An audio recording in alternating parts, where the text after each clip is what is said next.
Jones. Detective Laurent. We got a dead body over here. Looks to be about a young male.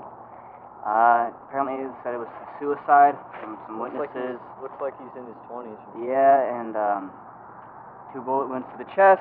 And so we're going to have to get more information on that from the family members and try to get as much information as we can about this case.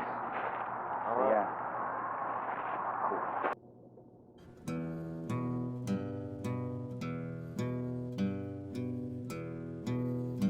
If you haven't realized, 2020 has sucked.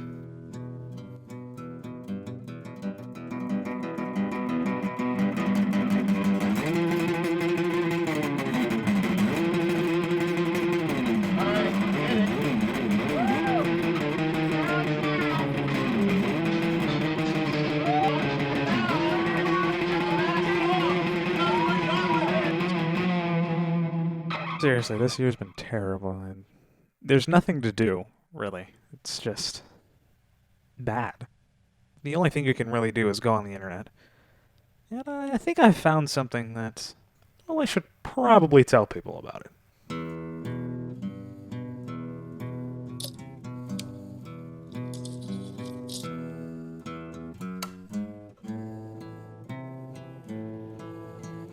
It was mid-1920s, 1930s.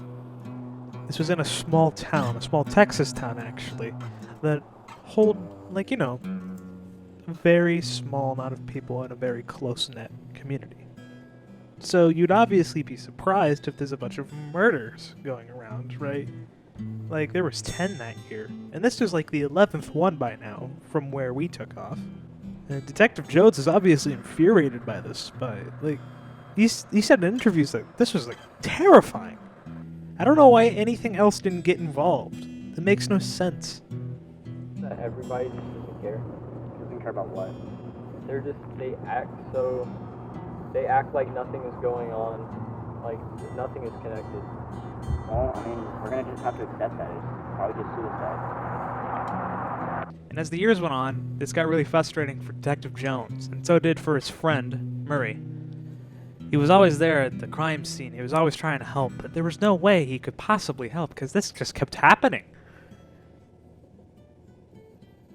And he was still thinking about the murder cases that just keep happening, like they're nothing. Honestly, as a normal person, I find this quite baffling, because if there was a bunch of murders going on, wouldn't you be worried? Well, no. This was a normal thing.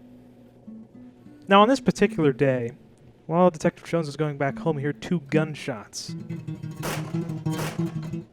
It was also the same day Detective Jones went missing. For good. Let's take a look at the facts. Every time this murder thing would happen, they would always ask their families first. That's what they'd always do, but they would always say nothing. We know about this because Detective Jones always complained about this in the very few interviews he had regarding this. It was also reported that afterwards, these families would go out and buy very expensive things that were definitely not in their range before to buy. Now, according to Detective Jones' resources, these people were being paid. Now, who would pay for that kind of thing? Nobody. That makes no sense. So, who was reporting this information? Well, it was from Detective Jones' one sidekick, I'd say, Officer Murphy. And who reportedly saw him last? Officer Murphy. And finally, who was always at the scene first? Officer Murphy. Did you see anyone run away from the spot? Oh, no. The sound came from over in this area. No. Like nothing is connected. Well, I mean, we're going to just have to accept that. It's probably just suicide.